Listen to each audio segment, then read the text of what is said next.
संजय जी, आपने उस बात पे मेरे कुछ जवाब नहीं दिया कि वो विपक्ष का जो आरोप है कि इस ऑपरेशन से हमने क्या पाया, कुछ नहीं पाया।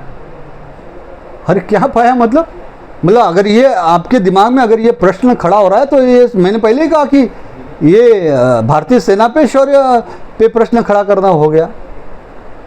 क्या नहीं पाया हमने, क्या नहीं पाया हमने? मैं सबसे पहले आपके विपक्ष द्वारा पूछे गए इस प्रश्न का जवाब, कि मेरा भी एक प्रश्न है। चलिए, अब तक तो मैं नहीं बोला था, लेकिन अब मैं बोलता हूं। आप अगर हमारे इस ऑपरेशन सिंदूर पे प्रश्न खड़ा करते, भारतीय सेना पे और नरेंद्र मोदी जी की सरकार पे, नरेंद्र मोदी पे प्रश्न खड़ा करते, हालांकि आज तक कभी देश ने ये पूछा नहीं, हमने पूछा नहीं, लेकिन प्रश्न तो ये भी खड़ा होता है ना कि फिर 1971 में जब पाकिस्तान से युद्ध हुआ, तो युद्ध में जो 19,000 पाकिस्तानी सैनिक पकड़े गए, भारत की सेना ने पकड़े, तो उस वक्त की प्रधानमंत्री इंदिरा गांधी जी ने, कांग्रेस की सरकार ने क्यों छोड़ दिया? क्यों छोड़ दिया भाई? क्या ये देश के साथ सही किया?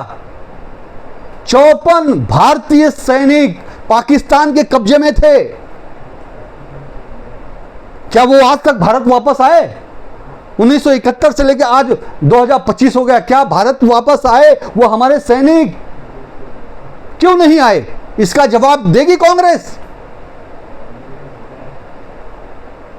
पाकिस्तान ऑक्यूपाइड कश्मीर, आज 60 से 65 साल कांग्रेस पार्टी का शासन था, इनकी वजह से गया। क्या वो 65 साल में पीओके को वापस लेके आए? क्यों नहीं लेके आए? अक्साई चीन, चाइना ने ले लिया।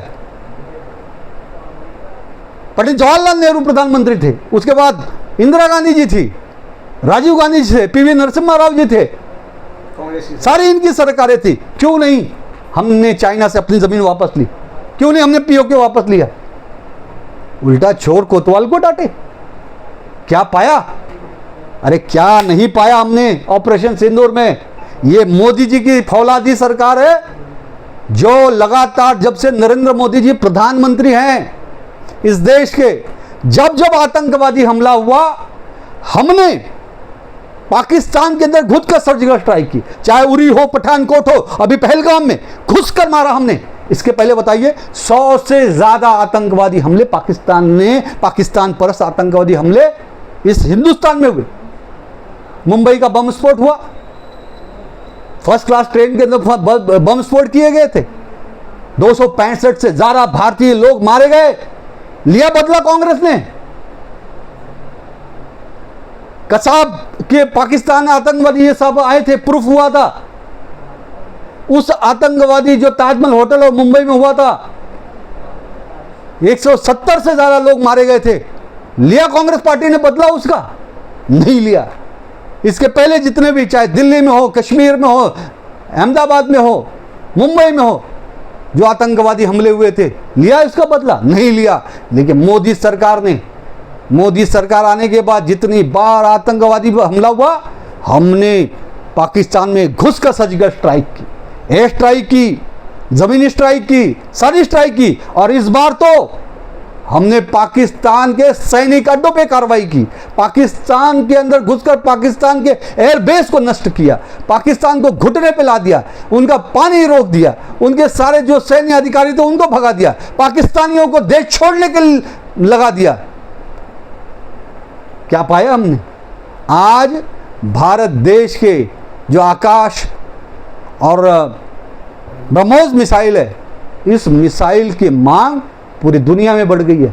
आर्मेनिया हो, फिलीपींस हो, वियतनाम हो, यूरोपियन कंट्रियां हो, आज थाईलैंड हो, इंडोनेशिया हो, आज ये हमारे जो ब्रह्मोस है, हमारे आकाश मिसाइल की मांग बढ़ गई। क्या पाया हमने? मोदी जी के आने के बाद मोदी सरकार ने हिंदुस्तान में स्वदेशी ये डिफेंस इक्विपमेंट तैयार किया और आज दुनिया में उसकी मांग है। हमारा एक्सपोर्ट बढ़ गया। आज भारत देश अपने पैर पर खड़ा होकर स्वाभिमान के साथ एक हथियार निर्यातक देश हो गया है। क्या पाया हमने? अमेरिका आज सत्ते में है, चाइना की गिग्गी बन गई है। आज पूरी दुनिया हिंदुस्तान के साथ है। और देखिए, हम तो वो लोग हैं जो ये मानते हैं कि संघे शक्ति कलयुगे। शक्ति की ही पूजा होती है और शक्ति आज नरेंद्र मोदी जी के फौलादी नेतृत्व के साथ आज हम शक्ति की पूजा कर रहे हैं और एक फौलादी देश है, दुनिया का तीसरा सबसे बड़ा सैनिक कैपेसिटी का देश आज हिंदुस्तान है। आज दुनिया हमारी मदद मांगती है और हम दुनिया के साथ हैं, क्योंकि वसुधैव कुटुंबकम की विचारधारा हमारी है। और आगे भी देखिए, हमारे डीजीएमओ ने और हमारे भारत के विदेश मंत्रालय ने ये अपने प्रेस कॉन्फ्रेंस में स्पष्ट कह दिया है कि, और नरेंद्र मोदी जी ने अपने भाषणों में कहा है कि ये अल्प विराम है, ये युद्ध और ये रुका नहीं है। आतंकवाद के खिलाफ हमारी लड़ाई जारी है, ऑपरेशन सिंदूर जारी है और जरा सी भी हरकत पाकिस्तान किसी भी प्रकार की गतिविधि करता है तो हम उसे युद्ध मानकर पाकिस्तान को नेस्तनाबूद करेंगे, पाकिस्तान से हम युद्ध लड़ेंगे और हम आतंकवाद का खात्मा पूरी तरह से करेंगे। ये हमारा प्रण है, ये हमारा संकल्प है। धन्यवाद शैलेश जी। तो दर्शकों, ये थे शैलेश पांडे, भारतीय जनता पार्टी के महाराष्ट्र प्रदेश प्रवक्ता, जिन्होंने ऑपरेशन सिंदूर पे अपनी बातों को रखा, अपने पक्ष को रखा और विपक्ष के सवालों का बड़ी बेबाकी से इन्होंने उत्तर दिया है। मिलते हैं दर्शकों, धन्यवाद।